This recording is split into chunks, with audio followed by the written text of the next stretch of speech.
All right, welcome to the Explainer. So when you think of the royal court of Denmark in Shakespeare's Hamlet, you probably picture, power, nobility, all that fancy stuff. But in Act 2, forget it. The whole place becomes something different. It's a world so thick with deceit and spying that it stops feeling like a palace and starts feeling a lot more like a prison. And really, it all kicks off with this bombshell that Hamlet drops on his old friends Rosencrantz and Guildenstern. He looks them in the eye and says, Denmark's a prison. I mean, think about that. He doesn't just say he feels trapped. No, he says the entire kingdom is a prison. That's a huge statement for a prince to make about his own country, right? It just makes you wonder. Why would he say that? I mean, is he just being overly dramatic, this moody prince? Well, to figure that out, we've got to do what any good detective would do, follow the evidence. And believe me, once you start looking, you'll see that the court of Elsinore is absolutely crawling with spies. Okay, so our investigation is going to start with two really clear cases of espionage. Think of them as Exhibit A and Exhibit B. And they show us just how deep this web of surveillance really goes, from the family all the way up to the state. So take a look at this. We've got these two plots running side by side. On the one hand, you've got Polonius, the king's right-hand man, spying on his own son, Laertes. And on the other, you have King Claudius spying on his nephew, Hamlet. This isn't just some abstract political game. No way. This is deeply personal, and it's just eating away at the trust within these families. Okay, let's start with Exhibit A. This one is just wild. Polonius sends his servant, Rinaldo, all the way to Paris. And what for? To basically spread some juicy rumors about his son, Laertes. The idea is to put out these little lies about him partying or whatever, just to see if anyone confirms them.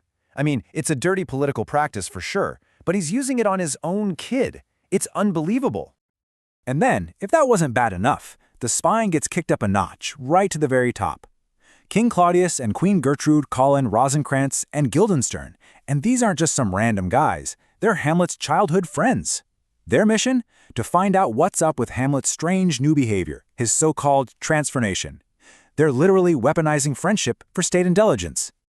And this just shows you how completely trust has broken down. I mean, Rosencrantz and Guildenstern are so interchangeable that the king and queen can't even get their names right.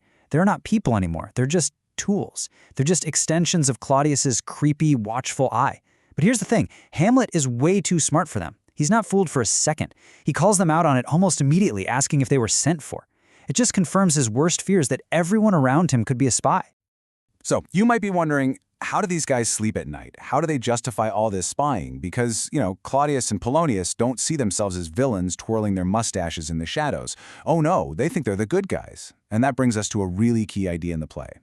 Yeah, they have a name for it. Later on, when Claudius and Polonius are literally hiding behind a curtain to eavesdrop on Hamlet, Claudius calls them lawful espials. It basically means justified spies. They genuinely believe what they're doing is totally okay, that it's sanctioned by the law and the crown. They're not just spying, they're doing their duty. And here's a really interesting historical tidbit. This phrase might not have even been in the original play.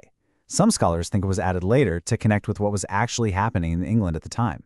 See, the king, James I, was notorious for building up this massive spy network. So for the audience back then, the paranoia in Denmark would have felt incredibly real and maybe a little too close to home. Okay, so if you're Hamlet and you feel like a prisoner who's being watched 24/7, what do? You can't just fight your way out, so he does something much smarter. He starts a war, with words. Language becomes both his weapon and his shield. You can actually see it in the script. The moment Polonius or Rosencrantz and Guildenstern show up, Hamlet's entire way of speaking just flips. He stops talking in that beautiful, structured poetry, the verse of a prince, and switches to this messy, confusing prose. It's all part of his plan to fake being mad, to put on this antic disposition. He's basically building a smokescreen out of words to hide what he's really thinking. And we get a perfect example of this when Polonius corners him. He sees Hamlet reading a book and asks this seemingly innocent question. But it's not innocent at all. It's a test, right? He's trying to get a read on him. And Hamlet's answer is just perfect. It's a masterclass in messing with someone. Words, words, words. I mean, he's not wrong, but it gives Polonius absolutely nothing. It's designed to be frustrating, to be confusing. He's putting on a show, and he's brilliant at it. But then he takes it a step further. He starts throwing out these coded insults that just go sailing right over Polonius's head. He looks at this powerful court official and says, "You are a fishmonger." Which on the surface just sounds crazy, right? But oh, there is so much more going on with that word. See, back in Shakespeare's day, fishmonger was slang. And it didn't just mean a guy who sells fish. It was also a nasty term for a pimp, a flesh peddler. So Hamlet is, in this incredibly clever and brutal way, accusing Polonius of using his own daughter, Ophelia, as bait to trap him. It's a jaw-dropping insult, and poor old Polonius is so full of himself he doesn't even get it. But here's the crucial thing. Even though Polonius is totally confused, he knows something's up. He says this famous line, "Though this be madness, yet there is method in it." He can tell there's some kind of logic behind the crazy talk, but for the life of him, he can't figure it out. And that means Hamlet's strategy is working perfectly. He's keeping everyone guessing while his real plan stays hidden. All right, so let's step back and look at all the evidence we've gathered. We have state-sponsored spying, friendships and family ties being totally corrupted, and Hamlet's brilliant verbal counterattack. So, what's the final verdict on Denmark? I think the evidence is pretty overwhelming, don't you? Hamlet was right all along. Denmark is a prison.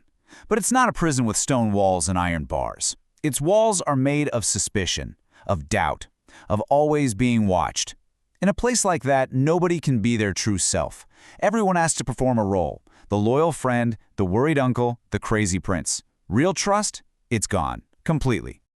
And it's this suffocating, oppressive world that pushes Hamlet to his next move. He realizes, okay, if this whole court is built on lies and everyone is acting a part, then I have to fight fire with fire. The only way to reveal a massive hidden truth is to stage a performance of his own. And that's when he gets the idea to use the traveling actors to put on a play, The Mousetrap, that shows his father's murder, right in front of the guy who did it. It's such a brilliant, risky idea, and it totally sets up the tragedy that's about to unfold. But it also leaves us with this huge, lingering question, one that feels even more important today, right? In a world where it feels like everyone is always watching, where everyone is performing for an audience, is putting on a show the only way left to get people to see the truth?